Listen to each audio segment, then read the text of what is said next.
Welcome to the Tim Booker channel, where wisdom is worth sharing. Wishing you an enjoyable listening experience. Today, we're talking about a book titled The Rational Optimist. The subtitle is How Prosperity Evolves. The author is Matt Ridley, a PhD in zoology from the University of Oxford and a renowned science writer from the United Kingdom. First, let's discuss why we're talking about this book. There's a popular online phrase called, "I was scared big." Indeed, each one of us, to some extent, has grown up in a world where it feels like bad news is everywhere. Approximately every 10 years, there's a new global crisis looming over human society. In the 1960s, it was the fear of overpopulation and global famine. In the 1970s, it was resource depletion. The 1980s brought concerns about acid rain, the 1990s featured pandemics, and most recently, it's global warming. What's more, these are just the major fears of each decade. In between, various smaller bad news stories keep popping up like a never-ending carousel. For instance, on the environmental front, we have desertification, ozone layer depletion, freshwater pollution, asteroid impacts, smog, and species extinction. On the economic front, there's the subprime mortgage crisis, economic downturns, currency devaluation, and skyrocketing prices. High productivity, declining male sperm counts, moral decay, and food safety issues also add to the concerns. What's noteworthy is that many of these bad news stories are based on research by authoritative experts. They aren't just random claims, they are backed by solid data. And to make matters worse, there are plenty of disaster movies that collaborate in scaring us. Films like The Terminator, 2012, and The Day After Tomorrow vividly illustrate what a global catastrophe might look like. All of these pessimistic messages tend to leave us with the impression that humanity is inevitably headed for disaster in the future. These messages create fear in some, while causing others to question our modern way of life and even the very existence of humanity. Some argue that technology will ultimately lead to humanity's downfall, and the abundance of goods fuels our insatiable desires, which will inevitably lead to the Earth's demise. In summary, these views suggest that the only solution to the numerous problems facing human society is to revert to a simpler, pastoral lifestyle and resist excessive technology, desires, and consumer goods. This might be the only way to save the planet and humanity. These ideas, to some extent, influence us all. However, a turning point is at hand. This book tells you that these views are mistaken. Human beings should continue with their current way of life, advance technology, enrich the variety of goods available, and diversify our needs. The problem isn't going backward, it's about moving forward faster. This is because the author of this book is filled with optimism about the world. What's more, his optimism isn't just an innate disposition or instinct. In other words, the author isn't a blindly cheerful person, rather, he has thought carefully and genuinely believes that optimism is the right stance. So, what's the deal? Didn't you just say the world is full of bad news? Why is he optimistic? The author explains that he reviewed the history of economic development and discovered that humans hold a supreme tool in their hands, a two-word concept, trade. Trade, and the resulting implications like specialization, division of labor, and technological innovation, have led to prosperity for humanity. In the future, trade can solve all the problems we encounter. Alright, let's break this down into 5 paragraphs. We'll use a key quote for each paragraph to help you understand the 5 core concepts of this book. After listening to these 5 paragraphs, you can decide whether you want to join the author as a rational optimist. The title of the first paragraph is Trade is an Inexplicable Impulse. As we mentioned earlier, the author believes that trade is the origin and starting point of human prosperity. So let's start by discussing what trade is, just as that song says. I won't sing it, but for some inexplicable reason, I love trade deeply, without any rhyme or reason. The earliest human trade dates back to about 10,000 years ago, perhaps due to a genetic mutation in our species. In any case, this impulse for trade is deeply rooted in our human nature. The book provides 2 vivid examples. The first example involves an animal behaviorist who raised a baby starling at home, and it was about the same age as the behaviorist's daughter. The behaviorist noticed that these 2 babies had completely different attitudes when it came to food. The starling baby would only eat what was given to it, taking only as much as needed. But the human baby, once it got food, displayed a different behavior, as recorded by Darwin in 1834 when he visited the southernmost island of Tierra del Fuego. After meeting the indigenous people on the island, Darwin gave them an iron nail, which was considered precious to them. They immediately used it to catch 2 fish using a spear. There was no verbal communication between the 2 parties, but trade naturally occurred. From the records of numerous Western explorers, there is no human tribe where trade didn't exist. This enthusiasm for trade is something that no other primates exhibit. In fact, our ancestors, when they first engaged in trade, didn't perceive it as something particularly impressive or remarkable. They were simply naturally drawn to the idea of exchanging items. However, this simple act of trade was a logical starting point. From this point, a series of positive inferences emerged, elevating humanity to its current achievements. Now, let's see what the first good thing derived from the act of trade is. Let's move on to the next paragraph. The title of the second paragraph is Self-Sufficiency Equals Poverty. This statement may sound contrary to our common knowledge. In the 21st century, almost no one lives a completely self-sufficient life where they make everything they need with their own hands. However, if you must find such people, they can still be found in some isolated parts of the world, like Papua New Guinea. In these areas, primitive tribes still exist, offering us a unique window into our ancestors' way of life. Scientists observed these tribes up close and found that our ancestors lived in a state of self-sufficiency. They had to catch fish at sea, dig wells for water, and make clothing from animal hides. These tasks consumed most of their daily time, as neglecting them meant they could starve, die of thirst, or freeze. Despite their hard work, their lives could be described as utter poverty. So, you might wonder, how did our ancestors escape this poverty? The author loves this question. He believes it's because our ancestors found objects to trade. Let's assume an ancient tribe was living the self-sufficient, backward lifestyle mentioned earlier. But once they developed a skill that could be used for trade, such as fishing, and they became good at it, they could catch plenty of fish. They could then trade these fish with other tribes for items they needed, like fruits and clothing made from animal hides. This pattern, known as the Law of Comparative Advantage, was proposed by the 18th-century British scientist David Ricardo. It suggests that even if you're slightly better at everything compared to someone else, it's more profitable for you to focus on what you excel at and use the proceeds to obtain goods produced by others. Under the influence of this law of comparative advantage, over time, tribes that used to do everything but nothing exceptionally well transformed into specialized tribes. Some specialized in fishing, some in fruit picking, and some in hunting. The most basic form of the division of labor emerged from this foundation. Look at us today, living in cities. We've taken the law of comparative advantage to its extreme. From food to the items we use, we barely participate in production. We each focus on what we're good at. Here's a statistic from the book. A person living in a primitive tribe spends about 35% of their working time producing their own food, or sustenance. But today, I believe the percentage for all urban residents is 0. And here's a global perspective. In 2008, when the author wrote this book, only 1% of the world's population was engaged in agricultural production. You might ask, if only 1% of the population is farming, is that enough to feed us? The answer is yes, it's more than enough. That 1% mostly works on highly specialized farms with efficient practices. They use planes for sowing and mechanized harvesting. They grow advanced high-yield crop varieties. The efficiency is countless times greater than traditional small-scale agriculture.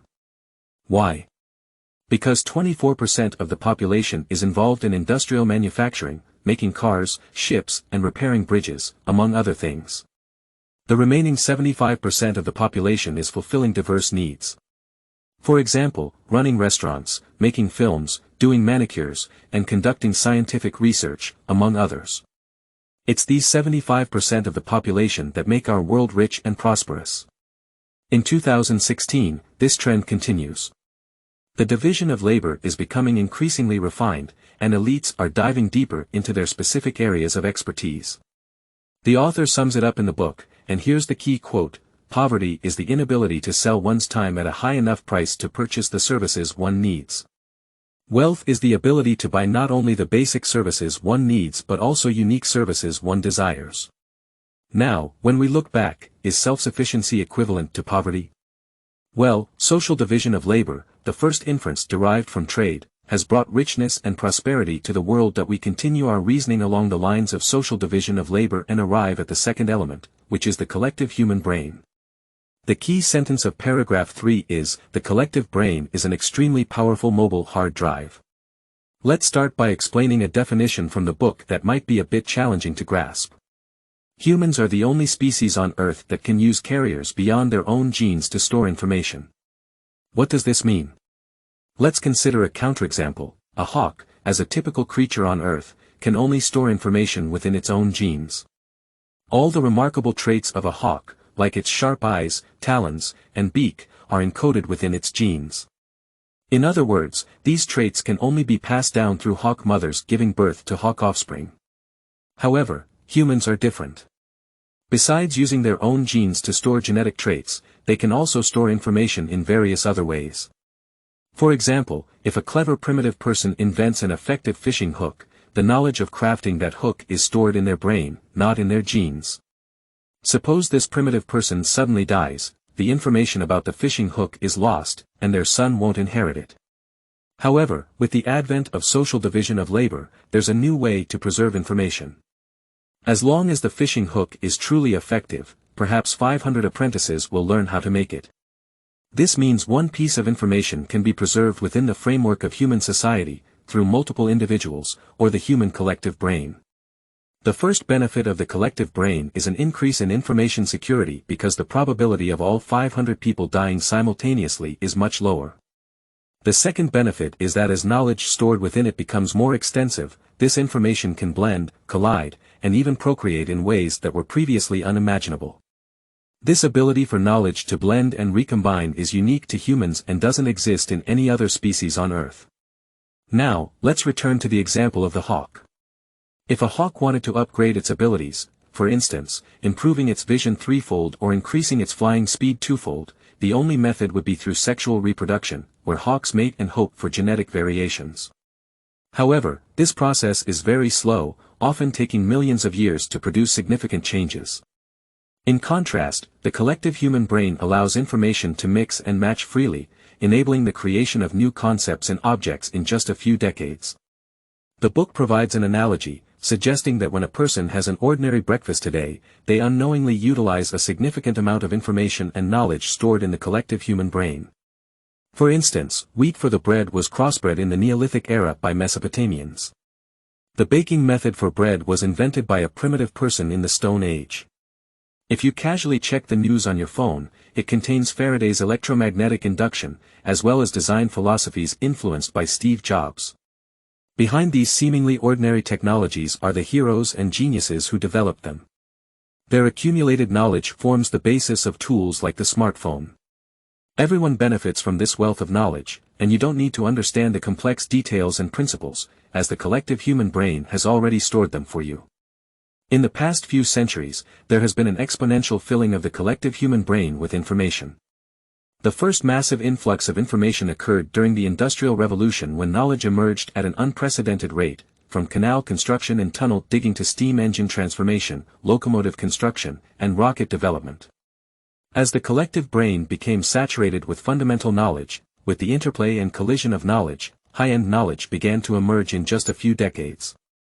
Pioneers like Faraday, Maxwell, and Einstein enriched the collective brain with abstract and advanced knowledge. This high-quality knowledge not only expanded our understanding of the world but also greatly elevated human technological levels. The knowledge stored in the collective brain is like the best book on a shelf. Without these books supporting us, we wouldn't be able to reach them. To use an analogy, if you were to go back to the Middle Ages and hand Einstein's formula, E equals mc squared, to the brightest mind of that time, they wouldn't be able to remember it or pass it on because the knowledge system wasn't in place. As Einstein famously said, "I stand on the shoulders of giants," referring to the collective human brain. So, the collective brain is like a unique mobile hard drive for humans. It's because of this mobile hard drive that knowledge accumulates and science flourishes. This leads us back to the initial statement. Humans are the only species on Earth that can use carriers beyond their own genes to store information. In summary, the the progression of our reasoning starts with trade, leads to social division of labor, and subsequently gives rise to innovation and knowledge that are preserved within the collective human brain. Alright, let's move on to the fourth paragraph. We will discuss what trade fears the most. The central sentence of the fourth paragraph is, an unrestricted government is trade's greatest enemy. Trade brings prosperity, which is akin to condensed honey, easy to attract harvesters. In human history, around 1000 BC, trade nurtured prosperous societies in different parts of the world. During this time and the periods before and after, upon the foundation of prosperous economies, governments, monarchies, and religious institutions emerged. This includes rulers, kings, and religious leaders. These concepts, which grew on top of prosperity, set the tone for the following millennia. The idea was that merchants create wealth while leaders manage state finances. The book highlights many contradictions arising from government intervention in the market, with a specific focus on an example from China's Ming dynasty. First, the book provides a somewhat shocking statistic. In 1950, China was the only country in the world with a per capita gross domestic product lower than that of the year 1000 AD, even lower than the Song dynasty. So, what happened? The author explains that the root of the problem dates back several hundred years to the Ming dynasty. During the Ming dynasty, certain policies that obstructed commerce and trade strangled China's prosperity. The author's perspective is that throughout China's history, the strength of political power and the strength of the market are like two ends of a seesaw. The stronger the political power, the weaker the economy, and the weaker the political power, the more prosperous the economy. The Ming government was highly authoritative and inclined toward control. They enforced strict maritime prohibitions in coastal areas and initiated a series of artificial controls on the natural economy within the mainland. For instance, farmers were only allowed to grow crops for self-consumption and couldn't sell them in the market. This effectively compelled people to be self-sufficient, which doesn't lead to prosperity. On the other side of the seesaw, the Ming government structure and the expansion of the bureaucracy started to grow, which continued into the later Qing dynasty. The result was that China's economy fell into a state of chronic pain. This hardship persisted until 1950. However, the author, by the way, is very optimistic about the future of China. He believes that by 2050, China's economy will be twice the size of the United States economy. So, the policies established at the beginning of the Republic of China serve as a prime example of economic strangulation. In the histories of various countries, there are similar cases where governments continuously believed that markets could be manipulated and managed from the top down to become more efficient. But human history has proven that this idea has never held true. Whenever commercial enterprises are controlled by the government, they either transform into lifeless monopolies or are manipulated for the ruler's gain. The book quotes Terence Keeley, a scientist and historian, who provides an explanation of human civilization over the past 10,000 years. He describes it as an ongoing war against monopolies. The author states that human civilization, like an experiment, has shown that free trade brings prosperity. This has been proven countless times in different places, while excessive government control destroys prosperity. Over the course of 10,000 years, humans have discovered two paths, one leading to prosperity and the other to its demise. This is what we've learned on our journey, something simple yet invaluable. Alright, let's proceed to the fifth paragraph. The key sentence in the fifth paragraph is, the pessimists have never been right. In this section, we will categorize various pessimists, and this process will be much like peeling an onion. First of all, within the category of pessimists, we can divide them into two major groups, rational pessimists and irrational pessimists. Let's start with what irrational pessimists are. A famous example is when some people, faced with a glass that's half full, would say it's half empty, while others would say it's half full. These are the kind of people whose fundamental nature leans toward pessimism. Then there are those who, when confronted with modern and advanced things, have an initial reaction of, oh, this is not as good as it used to be. These individuals might be influenced by nostalgia for the past. In any case, all these people mentioned above belong to the same broad category. Their pessimism about the future is inherent in their own disposition, so they are considered irrational pessimists. We don't need to dwell on this group further. Now, let's move on to rational pessimists. These individuals are more formidable. They often provide specific data and evidence, and they can draw clear conclusions about why the future will not be good. For these rational pessimists, their most powerful weapon is the fact that their pessimistic predictions have never been right, starting from the famines, disasters, and collapses since the last century. Although the details of these events differ, one thing is consistent: they have never been correct. This is because humanity has been gradually improving over the last century. Let's look at some statistics from the book. From 1800 to the present, the world's population has multiplied by 6. Average life expectancy has doubled. Real income has increased by 9 times. Let's take a look at the cost of acquiring some of the most basic necessities. In 1950, a worker needed to work for 30 minutes to buy a hamburger. Today, it only takes 3 minutes. In 1800, it would take 6 hours of work to buy 1 hour of reading light. In 2008, it only took half a second. And now, in 2016, it's possible that network calls are almost free. These are tangible, solid numbers. There are many more examples and statistics in the book, but the undeniable fact is that the world is getting better. So why do pessimists keep emerging?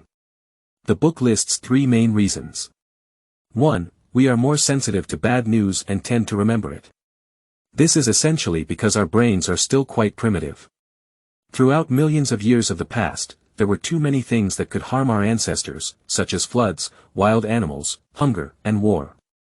Those with brains that were particularly good at remembering bad news and staying vigilant were more likely to survive.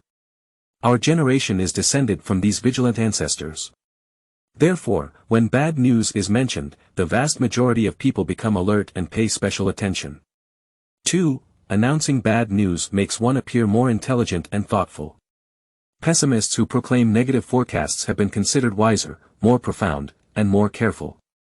3. Announcing bad news is more likely to bring benefits. If you tell someone bad news, they will have to do something to counter it.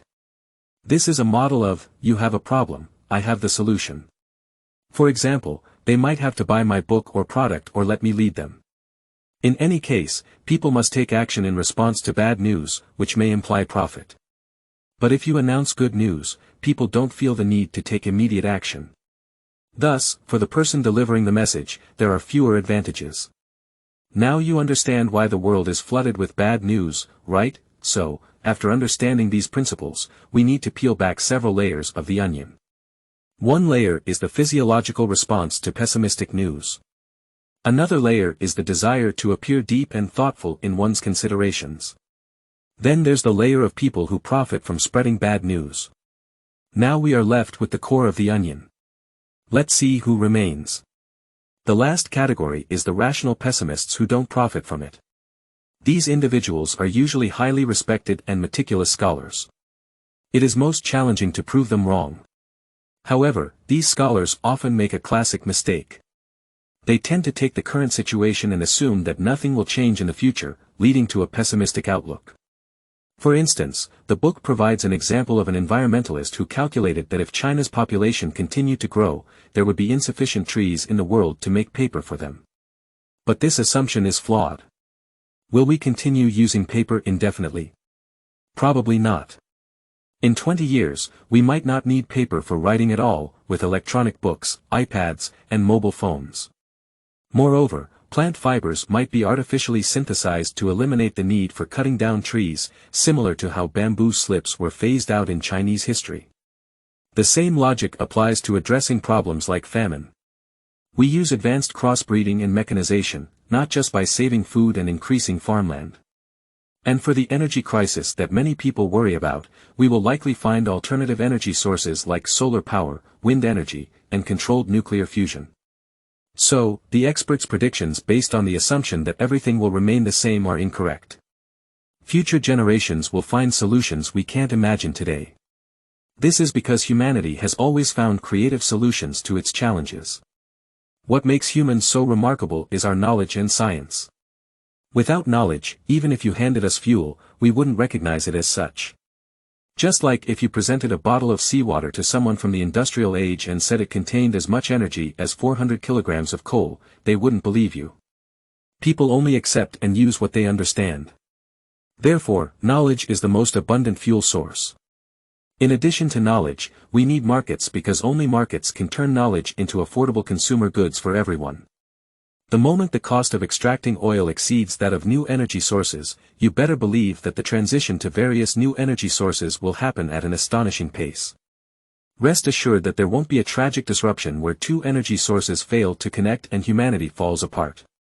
This process will be gradual, voluntary, and seamless. This isn't because energy businesspeople are trying to save humanity, but because they see it as profitable. So, can we derive a conclusion that as long as there's a prosperous, free market and advanced technology, humanity won't face catastrophic disasters? Pessimistic and conservative ways of life may align with our physiological responses, but they are just that, responses. True rational decisions do not involve surrendering to our desires, returning to primitive lifestyles, or rejecting the progress of markets and science. Being proactive, rational, and optimistic is what modern people should conclude after surveying the history of human economic progress. Alright, let's summarize the core points of this book together. Firstly, trade is an impulse without origins. It has brought about the division of labor in society, ending humanity's impoverished self-sufficiency. This division of labor, in turn, leads to innovation and fills the collective human brain with an abundance of knowledge. As long as we avoid unrestricted government expansion, trade will flourish and generate new knowledge, propelling humanity into a virtuous cycle. So, after hearing all this, should we boldly embrace the future in technology, or should we revert to a simpler, more natural way of life? The choice lies between becoming a rational pessimist or a rational optimist.